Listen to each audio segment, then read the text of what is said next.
The Boston Bruins and Maple Leafs will meet for the second time in a matter of just 4 days. The Bruins won the first one. What will happen tonight? We'll discuss that right here on Puck Time. I'm Andrew. I have Carmine Bianco and Mr. Bryan Leonard joining us here today on the show. We've got that game, the Flames, Lightning, and Canucks, Vegas Golden Knights to break down here on this great Thursday of NHL hockey. Carmine, great to see you as always, brother. Any quick thoughts, and what are your thoughts on the Leafs and Bruins? Yeah, quick thoughts is the Ottawa Senators, who stink as a franchise. I'm sorry if you're a Sens fan, but we're never taking them on the ladder challenge again, because it's just, again they screw us over. We fall off the ladder. We're going to take one final attempt at this ladder challenge, Andrew. We'll start it on Friday's show, and then we'll run it through next week as well too. We got to hit 7 plays in a row. It's possible.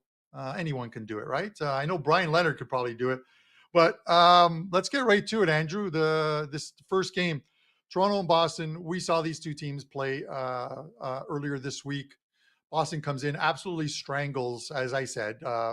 They closed off the neutral zone against the Leafs. Didn't give them anything. They swarmed them on the power play, 0-5 on that power play. The Leafs couldn't get anything going. The thing I always talk about is the Leafs in the playoffs. And guys, I'm not being hard on the Leafs. These are true facts. And why this team has only made it out of the first round once, I think, in the last 18 or 19 years, which was last year, and then they get bounced by Florida, is the fact that they seem to get outcoached against good teams. And that's what's happened in the playoffs. Now, what does Sheldon Keefe do with this team tonight in Boston? This makes absolutely no sense, because I'm going to tell you right now, I am leaning the Leafs in this one, getting plus 120. You can laugh at this one. They were so flat last night and somehow pulled out a win against the Sabres. The Sabres it seemed like, were the better team, but neither team played well last night. It was such a boring game to watch last night if you're a fan of either team or even a fan of goals. That game pretty much killed the salami as well, too, for the night, with only 3 in that one. We're going to see what Sheldon Keefe and this team can do. Samsonov started last night. Wall played well, and he's played well since coming back. I really like how he's playing, and he's going to stamp himself as the number one goalie. Leafs might have to do something before Friday to get another goalie in, because if they're going to rely on the combo of Samsonov and Wall, they're in trouble. And if Wall gets injured again, it's the Leafs are one and done as far as I'm concerned in the playoffs. I like the Leafs in this spot. Listen, this is one of those ones where you got to hold your nose, because it's going to be a stinker of a game trying to go against the Boston Bruins, because we saw what they did in Toronto, they did to the Edmonton Oilers. The only difference was the Edmonton Oilers were able to tie it up late, send it to OT, and win in OT. But another game in which they swarmed the Edmonton Oilers, kept them pretty much off the score sheet for almost the whole game. I don't think that happens tonight, but I think we're going to see some goals. I think the second of these two meetings, it's kind of like the opposite of Andrew, of what you always talk about. Whatever happened in the first game, you want to go the opposite in the second. Bruins and the under was the play in the first one, maybe Leafs and the over in the second one. Bryan, I'm going to go to you, man. Listen, this is one that isn't going to make my card, but I am leaning to the Leafs on this one. Tell me how crazy I am. We'll take a look at this one. We'll look at the Bruins. They've won the last 6 games in this series, after Toronto had held the upper hand before that. So they've got a 6-game winning streak in the series. These two just met, as you mentioned, north of the border on Monday, with the Bruins winning 4-1. That was the first of a back-to-back for Boston, who lost at home to the Oilers the next day. Boston's in the middle of 4 straight games at home. Boston's just 3-7 as of late in this building, which is normally one of the strongest home ice advantages in the league. When looking at the last 10 games, 5-on-5 play, it's clear who's playing the better hockey. Boston has a goal share of 50, expected goals 47.60. You rarely see an expected goals below 50 for Boston. That tells you how they're struggling right now. Toronto sits at 58.33, 53.68 on the expected goals in those two margins. They're playing the better hockey here, but it is their 3rd game in 4 days. Second of a back-to-back, as you mentioned. They outlasted the Sabres at home last night, 2-1 in overtime. That was our only loss for clients yesterday in a 3-1 day. So Buffalo at plus 160, we thought had a lot of good value yesterday. In retrospect, I should have took the plus 1.5, but that's the way it goes. They've played Toronto really well over the years. That's one of the teams they get up for. And they, as you mentioned, they were probably the better team last night. Boston just 3-5 after a loss since the beginning of February. This is a team, if you follow Boston the last few years, they bounce back from a loss very well. They have not done that lately. We agree with the Carmine, and we lean with the Maple Leafs here to break this series losing streak of 6 straight. And one of the few times I am on Toronto as an underdog. Brian, listen, I'm glad you feel that way. Prez is probably happy because, he's going to be wearing his blue shoe tonight. But you mentioned, and then Andrew, I want your thoughts on this game and what you like in this game. But you mentioned how the Bruins get up for the Leafs. And here's the problem I have, not with that, but is the fact that this is a team in the Bruins that the Leafs should be getting up for. The Bruins seem to be like, it's almost like the Maury Povich show when it's like, you are not the father. Well, the Boston Bruins are the father because they're their daddy, man. They knock them out in the playoffs. They beat them during the regular season.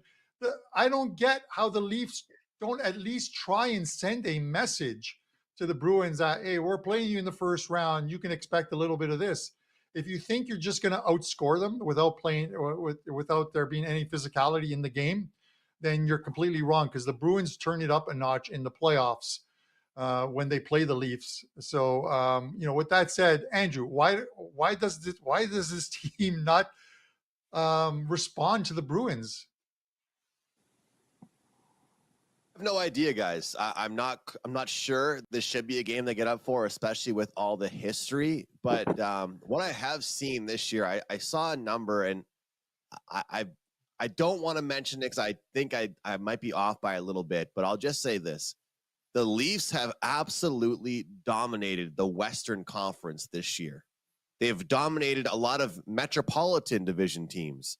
The one division they've actually struggled in is their own division, which is crazy to think about because they're right there above the division. And looking at them against the Western Conference, it's great. They've taken down teams, Minnesota, Dallas, Colorado, the Vegas Golden Knights. They beat them recently, also lost to them recently. But I find that so interesting because, in my opinion, these are the games you should be getting up for the most. A game on a Wednesday night in the middle of October or November against the Minnesota Wild should not matter to the Maple Leafs. These are the games that should matter the most. So I find that quite interesting. But I saw that yesterday. I was reading an article about the success they've had against the Western Conference. And, I think that realistically, they would probably trade that record for a good record against their own division any day of the week because that's what helps with playoff scenarios. And that's what helps with playoff matchups. We've talked a lot about expected goals, 4.08 to 3.02 on Monday in the first meeting. Guys, we always mention revenge on the show. I'll say the same thing I always say. Rapid revenge is the only thing I care about. If these teams played 5 weeks ago, it does not matter to me. If we go over a chart or if we go over a trend, in the NHL, NBA, especially college sports for a meeting that happened 5 or 6 years ago, it's meaningless. But this happened on Monday. This is fresh in their minds. And I've actually seen some movements continue to come in on Boston. And I've been able to get a better price on the Maple Leafs team total. Guys, it's over 2.5 goals. So I understand some people might say, Andrew, right now you are sacrificing a nice plus price for a minus. And I completely get that. And I completely understand. But I'm looking at 2.5 as a team total for one team that pretty much every single day of the week that ends in Y, their team total is at 3.5. So you're going to give me a Maple Leafs team total over 2.5 at minus 130, 135. And that's going to be my play for today. I feel like that'll be a lot more sweat-free.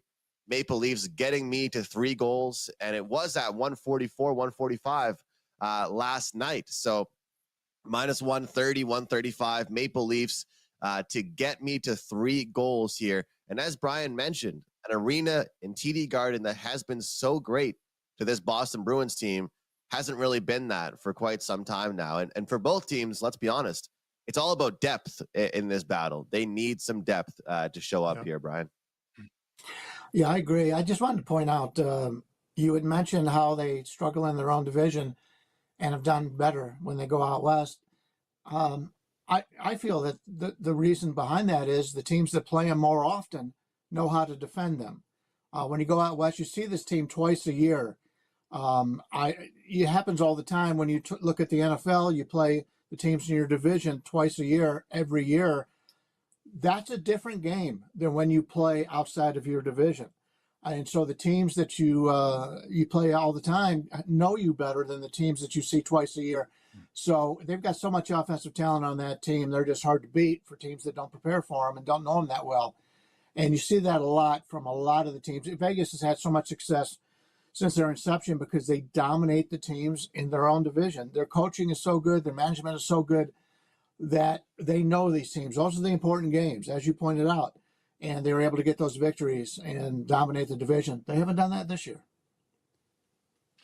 Andrew, he makes a very good point here. I just want to say, from a personal point of view, okay, guys, drop a comment and subscribe to the channel. And some of the comments, I try and get to the comments later on in the video when it's posted after the show. But and people always think I'm hard on the Leafs. Listen, I'm in Toronto. I'm surrounded by all my friends are Leaf fans.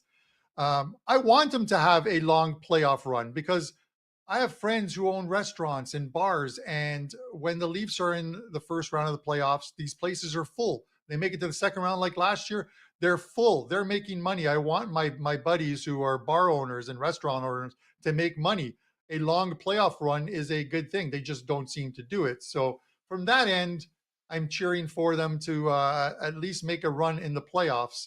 So, the economy here helps a little bit, but I am hard on the Leafs just because I say they get outcoached each and every year in the playoffs. They're a very good regular season team. They're just not a good playoff team. So what you're saying, Carm, is that not only have the Leafs let down all kinds of their fans for years, they're letting down business owners now as well. That they just the list gets bigger and bigger. How many people they keep letting down? Andrew, I'm going to say this before we move on to the next game is you ask anybody in the province of Ontario or across Canada who's a Leaf fan, and they think that Toronto is the hockey nation or the hockey city in the NHL. Everything evolves around Toronto.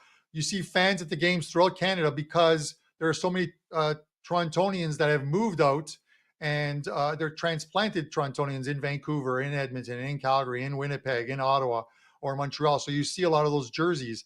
But I will tell you this, when the Leafs get bounced from the playoffs, these bars are almost empty because they're Leaf fans. They're not NHL fans. And I'm not trying to put them all in one basket, but a majority of them are. Once the Leafs are out, they move on to the next sport.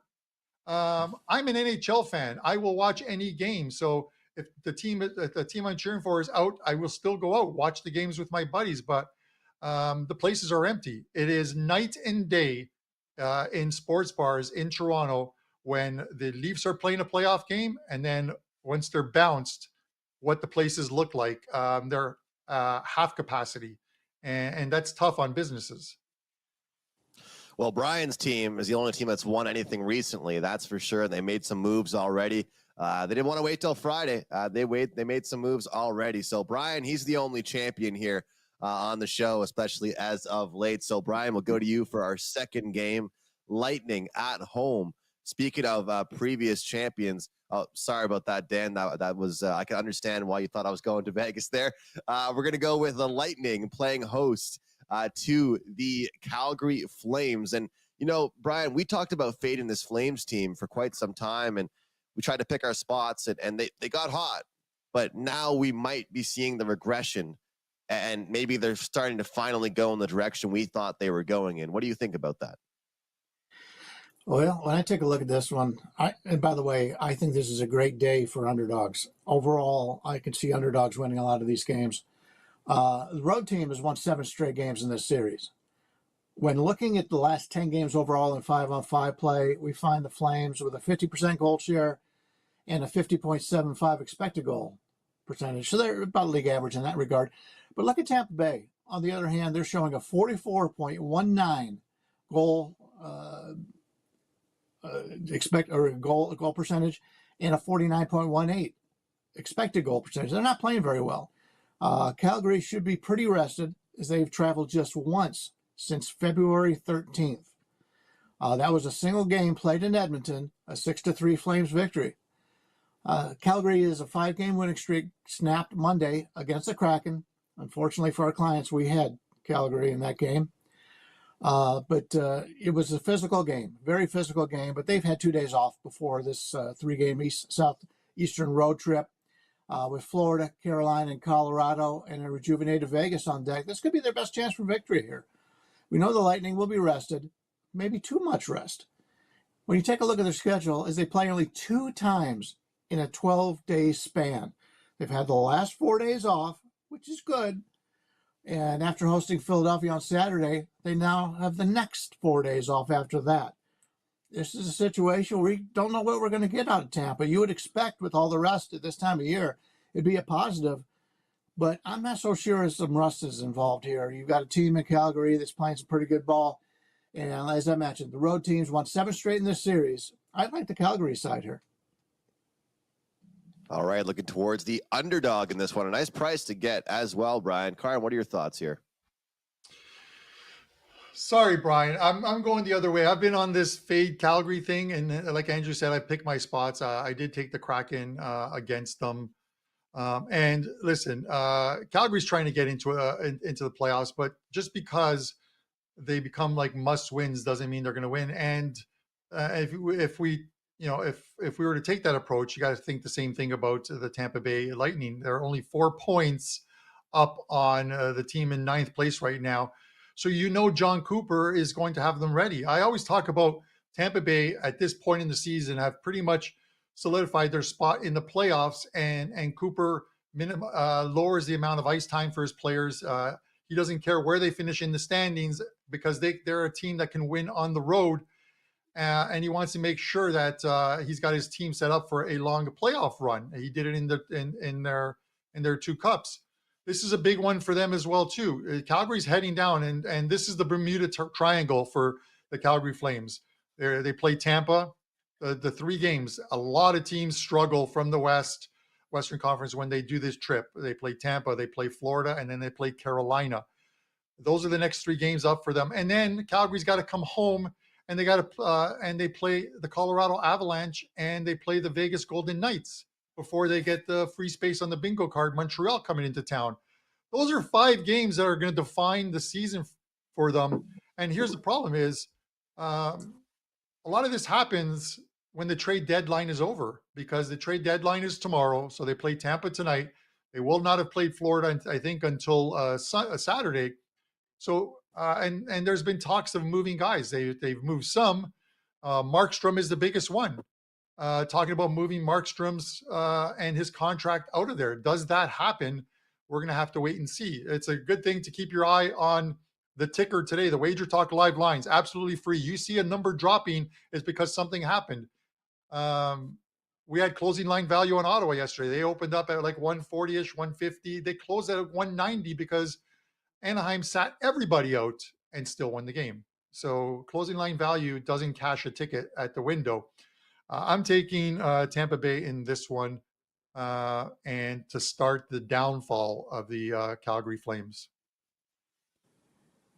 And we got to tip our hats to the Flames here. I mean, you trade away Lindholm. You're hearing about rumors for the last several weeks. Pretty much Hanifin has been talked about being traded for so long. He finally gets traded. They had Tanev. You're talking about him. Finally gets traded. This team battled adversity. It was very similar to what Carm's mentioning there. And Carm, it hurts me a little bit inside every time you mention what Anaheim was able to do last night with that roster. I think I know junior teams that could beat that Anaheim team, but somehow they were able to get it done. But, looking at some of the wins that Calgary put together against Los Angeles, against Edmonton, against Boston, Winnipeg, Detroit, they still were able to string some wins together, and I have to give them credit for that. But as we do with analytics, we try and predict the fall off, right? And that's the thing. We can give credit in the moment, but looking at this Tampa Bay team, since the calendar switched to 2024, they're actually the fourth best team as far as expected goals against. They're actually playing some defense finally again. Their goaltending has been much better as well. As far as expected goals for, both teams are actually very similar. I think Calgary's 1 or 2 slots ahead of them, but they're both in the bottom half since 2024 arrived. So looking at this spot here, looking at the rest advantage for this Tampa Bay Lightning team. And as Carmine mentioned, for them, they've been hovering around a playoff spot all season long. And I think we can all agree they have not been playing their best hockey. Kucherov's having an MVP season. He's playing well. Has Vasilevsky even come close to the Vasilevsky we know him to be? I don't think so. This team, it's unbelievable. It's almost like the Warriors in the NBA, their most recent title, right? Like, think about it with them. They didn't even have that great of an NBA regular season. They turned things on close to the end of the year, got things going in the playoffs, and they won the whole thing. And I think this Tampa Bay team, I'm not saying it's the last dance, but I'm saying that they're getting close to that where every single playoff appearance now matters. They are no longer the top dog going into the playoffs now, right? They are not the top seed. No one's talking about them anymore. They've traded off all kinds of guys. So the fact they haven't looked that great all season long and they're sitting where they are, I'm comfortable with this price here on this one. And usually, as you guys know, I become quite the team totals better. But in this one particularly, I think that I'm focused just on Tampa Bay to get the win because of the way their goaltending and defense has been showing me some bright spots recently. It hasn't been pretty. There has been some down spots, but I'll just rock with the money line here with the Tampa Bay Lightning in this one. As Carmine mentioned, guys, please do us a favor. Hit the like button. We love all you guys that join us. We appreciate everybody for being here, whether it's live or whether it's after the show. All of you guys that comment, we definitely read it. So if you're saying good things about us, if you're making fun of my hair, if you're saying bad things, hey, whatever it is for the engagement, all right, whatever keeps you here, I'm happy to hear it. If you're making fun of Carmine for not having hair too, that's definitely welcomed. But thanks for being here, guys.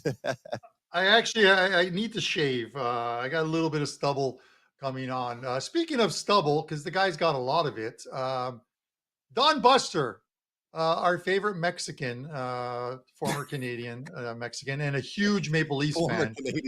He's got he got over that wall somehow. I'm not sure how he did it, but or maybe he went under it. He has a 5% play going up in the NHL tonight. You can find that over WagerTalk on his page. Let's give Buster a little bit of love and wish him the best of luck with his play tonight. All right, let's move on to game number 3. As you all know, and as Brian pointed out last night, I've been stirring the pot on social media about this Vegas Golden Knights team, Carmen. They're looking to go back-to-back. They are looking to go back-to-back. They are the defending Stanley Cup champions. And the Vancouver Canucks, what a way that they have turned around their team, man. Quite the embarrassing season last year, if I might say. And they really turned things around in a big way. A lot of that due to their great goaltending from Thatcher Demko. This is a big matchup here. We talked about it earlier with the Maple Leafs being so good in games that weren't within their arm. Can you guys hear me? Yes, we're back. Yep, sorry, I thought we froze up there for a second. Andrew, I look at this game, and this is one where on Tuesday, if you remember, I went mano a mano with Prez because I explained the fact that Vancouver came off a game at home in which Demko looked miserable. He couldn't stop anything. 20 shots, 5 of them went in the net. A bad game for them. And I thought he would bounce back in a big way against the LA Kings. And Demko looked good. He looked like he did all season long. He's been very good. This is a game in which two very good teams. I don't want to pick a side because I think the under is the better play here. You've got the Vegas Golden Knights, and first game home off that road trip, and defensively a little leaky. 6 to Columbus, 7 to the Sabres, 5 to the Bruins. So how can you like it? Because a team like Vegas, when they're at home, can do the same thing. They can pretty much shut off that neutral zone, limit your chances, and this is a big game for both teams. We still have 20 games left in the season, but this is still a big game for both teams. Two very important points, and a divisional matchup. So it's a 4-pointer in that sense. I like the under here because you got Aiden Hill. I like him as a goalie. And of course, and Demko. I just think two teams, two very good goalies, and who can play D. I think the under is the play here. Brian, I'm going to go to you for your opinion on this game. The Canucks coming in to face your Vegas Golden Knights, who Andrew McInnes last night said should have an asterisk beside any of their wins in the playoffs. Give me your thoughts on Mr. McInnes and this game. The quick thought is Vegas isn't doing anything that any other team could not do. I'll call in our producer, Dan. Philadelphia Eagles, the tush push. Why isn't everybody else doing the tush push? Dan, are they cheating? Are the Eagles cheating? It's in the rules, right? They're just the best at doing it, Brian. So, Yep. and isn't the old saying, if you ain't cheating, you ain't trying? Just ask Belichick. You're not trying, so, right. You just nice crossover there. Yeah, and well, that comment was a little deflating. That's the way it is with Vegas. Instead of everybody else complaining about Vegas all the time, why don't they do the same thing Vegas does? In every other sport, whoever wins the championship, you try to do what they do. They've clearly got this down, and instead of anybody else smart enough to do it themselves, all they do is blame Vegas. I know we're running late. I'll get to my selection on this game right now. See how I cut off Andrew, where he can't say anything about it. Anyway, it's not often you find two of the best teams in the league with each dying for a victory, but that's exactly what we have here. Vegas has won 6 of the last 9 meetings in this series, and the host has won the last 4. Canucks have won its last 2 games after dropping 6 of 7. This is the final game of a 3-game Western road trip. After this contest, I mentioned this the other day, after this contest, they play an amazing 9 straight games at home to end the month of March. They don't have to leave their hometown for the rest of the month. That's a big advantage, especially when you're in first place in this division. The Knights have dropped 8 of the last 10 games, giving up, as you pointed out, 36 goals. Its last 7 contests. Vegas has now dropped to 4th place in the division, as the Kings have 1 more game remaining with the same 73 points as the Golden Knights. Vegas trail Vancouver by 14 points. For a normal team, this would be considered a must-win game for the host, but Vegas knows you don't have to be at home, have home ice in order to win the Stanley Cup. Very much like Andrew was talking about Tampa Bay. Vegas just knows right now if they get to the playoffs, they've got the chance to win. And they were an afterthought a year ago and still managed to raise the banner. I like the Canucks here. They're the better team, and the line is fair. I know Vegas is real excited about the new players coming in here, but they're just not playing well right now. It's going to take them some time. I like Vancouver in this game in a pick-em situation. Yeah, I'm just curious if it's something in the water or the food they're eating or their immune systems, because everyone just seems to get sick in Vegas, Brian. Everyone seems to get injured. They seem to get sick. I don't know what's happening, dear. but a spleen injury. You guys are come on now. Martinez just got injured. Martinez was fully We healthy wanna 3 see- days ago. He wasn't Andrew fully wants- healthy. You can tell Andrew- by the way he was playing. He's not. Andrew wants to see medical records, Brian. He wants to see medical records. He's not listed day to day, though. He's long-term injured now. They're throwing him away to the curb. I'm going to take the over, guys, because guess what? Whenever I take an under in a Canucks game, it starts off 1-1, and then it ends with like 8 or 9 goals. I think that this is a Vegas team right now that their offense is not their problem. You look across some of their games that they've played recently, they have been able to put some goals on the board, and Brian would agree with me. 3 against Columbus, 4 against Boston, 6 against Toronto. It's their defense that I would be more worried about here, and allowing some goals. And I know I'm making jokes, but 7 against Buffalo, 5 against Boston, 4 against Ottawa, 7 against Toronto.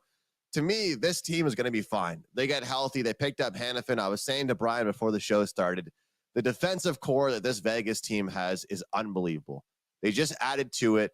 And if we look at really what they did during their cup run, I think we know how great Stone was. We know how great Marchessault was. But the defensive core of this Vegas team was fantastic. Right now, we're not seeing that. So I'm going to go up and over the total here. Vancouver playing some sloppy hockey in their own end right now. You know, they had back-to-back lower scoring games, one of those being against LA, one of those being against Anaheim. You know, both teams that aren't really known for lighting things up by any means. I'm going to go up and over the total in this divisional matchup between the Canucks and Vegas Golden Knights. Let's run back to Bryan for his play here. Carm, you made a little look at me. Do you have anything to add? I don't want you mad at me. I have absolutely okay. nothing to add. I'm glad we made it out of this one without you guys coming to full on blows. But Bryan, I was saying that, you know, I will say this. Andrew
Definitely, Bryan.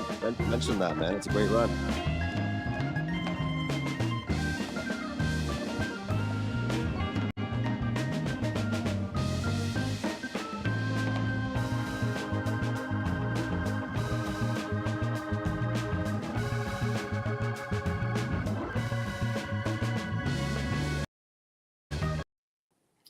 I guess we're having some technical difficulties today. Apologize for that, but I'll get to my best bet in a second. I do want to say that I've got 4 plays up on today's card. I already got it posted for only $19. It's a great package. We've been tremendous in the NHL, tremendous in college basketball. In fact, since November 1st, up 67.35 units in everything. So if you're looking to get some consistent winners, you got that up there today. 4 plays, only $19. A hell of a deal. We're going to go to Pittsburgh for our best bet on today's show. Washington and Pittsburgh. These clubs have split the last 10 games in the series. We're looking at the last 10 games overall in 5-on-5 play. We find the Capitals with a 50.98 goal share. Expected goals, 52.16. Pretty good. Both numbers are higher than the Penguins at 47.83 and 47.52 expected goals. Washington has won 5 of its last 8 games and comes in here rested with the past 3 days off. Pittsburgh's dropped 3 of 4 and is coming off of a victory. But that was when they were at home rested against the Blue Jackets team that had just upset the defending national champion Golden Knights at home in the previous meeting. This is a good spot for the Capitals here, and the price is more than fair. I'll take Washington as my best bet on the show today. Bryan, I just want to congratulate you on that great run, not just hockey, but across all sports. Unbelievable. College basketball. I got to start messaging you, man. I got to start getting some of those college plays off you. Congratulations. Keep it rolling, my friend. And guys, make sure you grab Bryan's plays tonight over at WagerTalk.com. Carm, you've been on a great run yourself, man. Unbelievable stuff here in the NHL recently, especially.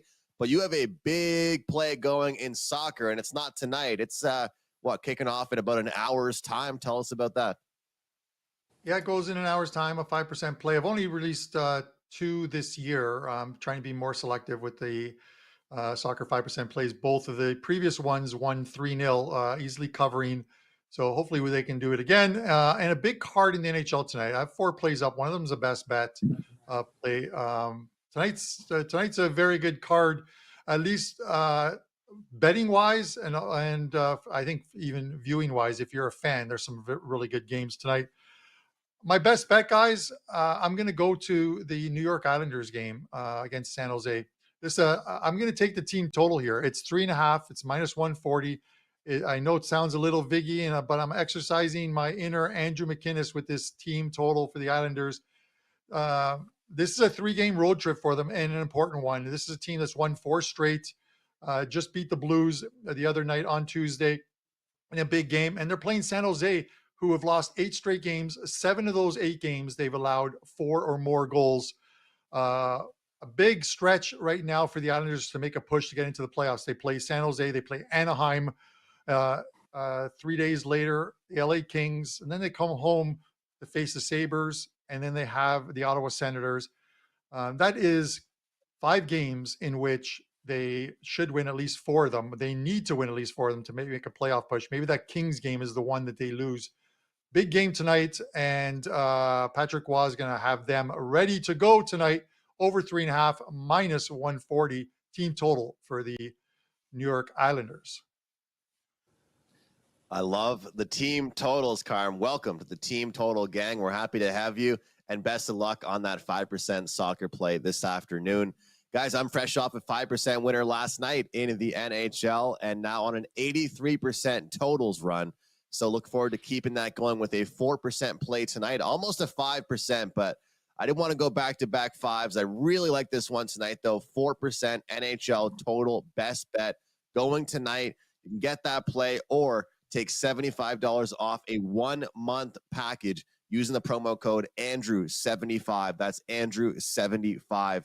My best bet for the show today is going to be very simple. We're going to rock with the home team, Tampa Bay Lightning, playing much better hockey right now, playing strong defensively right now. Against the Flames team, I just expect some regression. They got hot. They played well. I faded them against Seattle, and we'll try and fade them again tonight here against the Tampa Bay Lightning when they're playing on the road. Let's go Lightning, guys, and let's make some money tonight in the NHL.